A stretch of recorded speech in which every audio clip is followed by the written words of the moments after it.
Hi friends, அனைவருக்கும் வணக்கம். நான் உங்கள் டிகே. இந்த வீடியோவில் எதை பற்றி பேச போகிறேன் அப்படின்னா, பிக் பாஸ் சீசன் 9 இந்த விஜய் டிவி நடத்திட்டுருக்காங்கள்ல, அதை பற்றி தான். இதில் இந்த சீசன் 9 வந்து ஒரு 9 கண்டஸ்டன்ஸ், 9 பேர்த்த பிக் பாஸ் சீசன் 9 வந்து ஒரு 20 பேர்த்த வந்து உள்ளே இறக்கியிருக்காங்க. அந்த 20 பேர்த்த பற்றி நான் தனித்தனியாக சொன்னோம்னா அதுக்கே ஒரு 1.5 மணி நேரம் ஆகும், அவங்களோட மொத்த டீட்டெயில்ஸ் சொன்னோம்னா. அதனால் அது வேணாம். அதாவது இந்த ஆன்லைனில் நான் இந்த வீடியோவில் வார்த்தை பேசாமல் பேசுகிறேன். இந்த ஆன்லைனில் வியாபாரம் பண்ணுறாங்களா, அதாவது தன்னோட உடலை காட்டி பணம் சம்பாதிக்கிற சில பேரை வந்து இந்த சீசனில் உள்ளே இறக்கியிருக்காங்க. அப்புறம் இன்னும் கொஞ்சம் செலிப்ரிட்டிங்கிற பேரில் சோசியல் மீடியாவில் ட்ரெண்டான எங்களை செலிப்ரிட்டிங்கிற பேரில் இறக்கியிருக்காங்க. இந்த மாதிரி ஆட்களை வச்சுக்கிட்டு விஜய் டிவி வந்து இதை நடத்திட்டுருக்காங்க. உதாரணமாக சொல்ல போனால் பலூனக்கா, இன்ஸ்டாகிராமில் ஃபேமஸான பலூனக்கா, இவர் திவாகர், அவர் அகோரி, அப்புறம் என்ன இருக்கிற 17 பேரும் அந்த மாதிரி தான். அப்புறம் ஒரு 3 பேர்த்த வந்து கொஞ்சம் வில்லேஜுகளை இறக்கி வச்சுருக்காங்க. அவர் டைரக்டர் ஒருத்தர். அதாவது விஜய் டிவி நல்ல ஷோலாம் நடத்தி நல்ல பேர்லாம் வாங்கின ஒரு சேனல். ஏன் இந்த மாதிரி வந்து கேவலமான ஒரு ஷோவை வந்து சீசன் 1லேருந்து இன்றைக்கி சீசன் 9 வரைக்கும் வந்திருக்காங்க. இதை பார்க்குற ஜெனரேஷன் கிட்டத்தட்ட 9 வருஷம் இதை நடத்திட்டுருக்காங்க. இதை பார்க்குற ஜெனரேஷனு ஆல்ரெடியே கெட்டு போய் தான், இன்றைக்கி இருக்கிற ஜென்ரேஷனில் இருக்க பசங்களாகட்டும் பொண்ணுங்களாகட்டும் ஆல்ரெடி கெட்டு போய் தான் இருக்கிறாங்க. சோசியல் மீடியா தாக்கத்தை அதிகமாக இருக்கிறனால இந்த மாதிரி ஒரு டிவி நிகழ்ச்சியில் இந்த மாதிரி ஷோவை நடத்தி அரைக்குறை ட்ரெஸ்ஸாக போட்டுக்கிட்டு ஆடிக்கிட்டு இன்னும் பிராவும் ஜட்டியோடையும் வரலப்பா.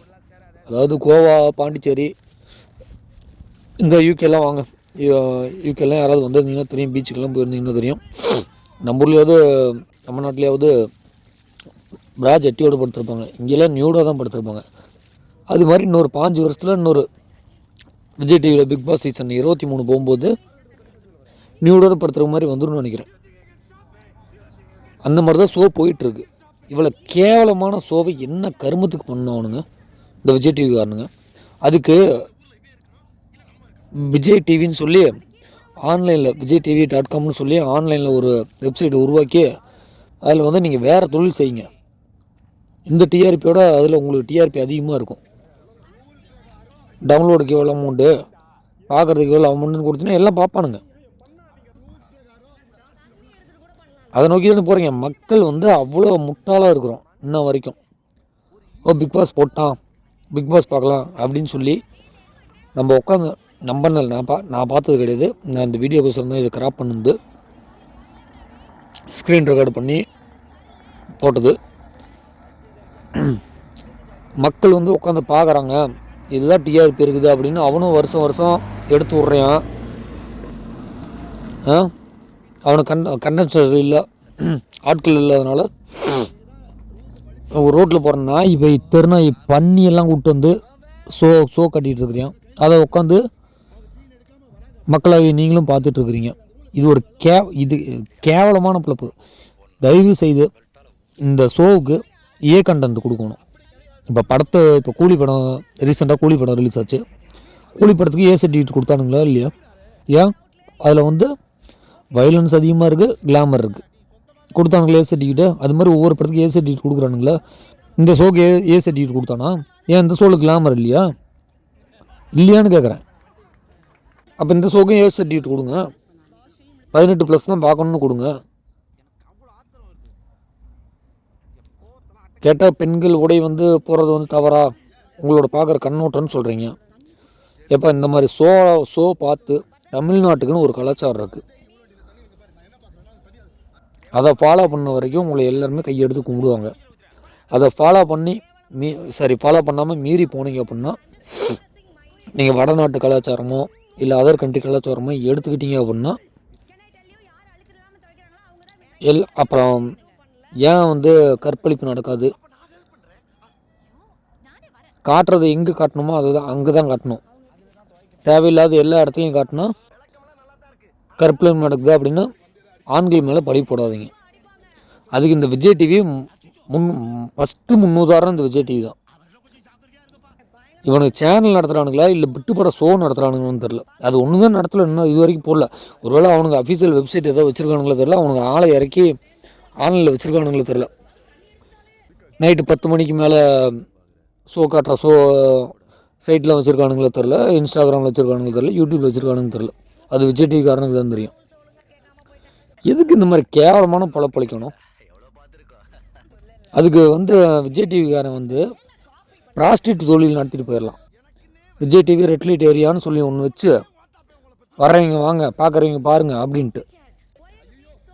பலுனக்கா சொன்னாங்கல்ல, பார்க்குறவங்க பாருங்க அப்படின்ட்டு. எல்லாம் ஒன்று தான். விருப்பப்பட்டேன் வாங்க, காசு கொடுத்துட்டு வாங்க, படுத்துட்டு போங்க, விருப்பப்படாதையும் போங்க, என்னையாங்க திட்டுறீங்க அப்படிங்கிறாங்கல்ல, அந்த மாதிரி தான் விஜய் டிவி. அந்த மாதிரி தான், வாங்க வாங்க வந்து விட்டு படம் பார்த்துட்டு போங்க, விருப்பப்பட்டேன் வந்து பார்த்துட்டு போங்க அப்படிங்கிற மாதிரி தான் இருக்குது. இது மாதிரி கேவலமான ஒரு ஷோவை எடுத்து நடத்தி இது என்ன ஒரு 4 எபிசோடு தான் முடிஞ்சு, 4 நாள் தான் முடிஞ்சிருக்குன்னு நினைக்கிறேன்.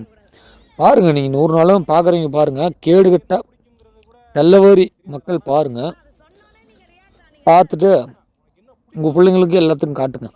ஏன்னா நாளைக்கு இன்றைக்கி ஒரு 5 வயசு 10 வயசு இருக்கிற பிள்ளைங்க நல்லா பார்த்துட்டு நாளைக்கு ஒரு 25 வயசில் டிவிலேயே அன்றைக்கி அப்படி வந்துச்சு, இன்றைக்கி நம்மளும் இப்படி போட்டு ஊருக்குள்ளே நடக்கும். என்றைக்குமே தமிழ்நாட்டில் ஆண்கள் இந்த மாதிரி உடை போட்டு போனது இல்லைங்க. அவனுக்கு இன்னமும் மானம் என்னங்கிறது தெரியும். அவன் எவ்வளோ ஒரு குடிகாரனாக இருக்கட்டும், கஞ்சா குடிக்கட்டும், எதை வேணால் குடிக்கட்டும், இப்படி ட்ரெஸ்ஸு போட்டு ஜட்டி போட்டுக்கிட்டு ஜட்டியோடு எவனாவது நடந்து பெருசாக நீங்கள் பார்த்துறீங்களா?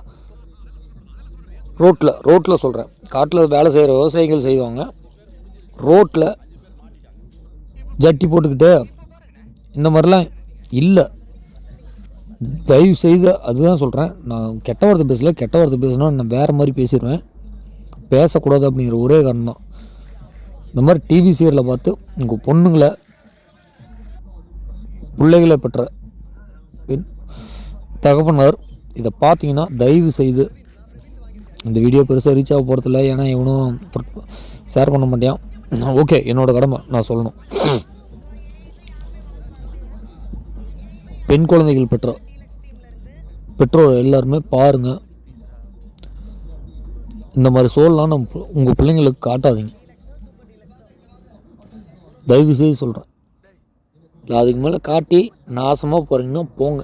நம்மளால் முடிஞ்ச வரைக்கும் என்னால் எவ்வளோ முடியுமோ அவ்வளோ தூரம் கத்துறேன். கேட்குறவங்க கேளுங்க, கேட்காதவங்க போங்க. ஓகே ஃப்ரெண்ட்ஸ், நம்ம நெக்ஸ்ட் வீடியோவில் சந்திப்போம். பாய்.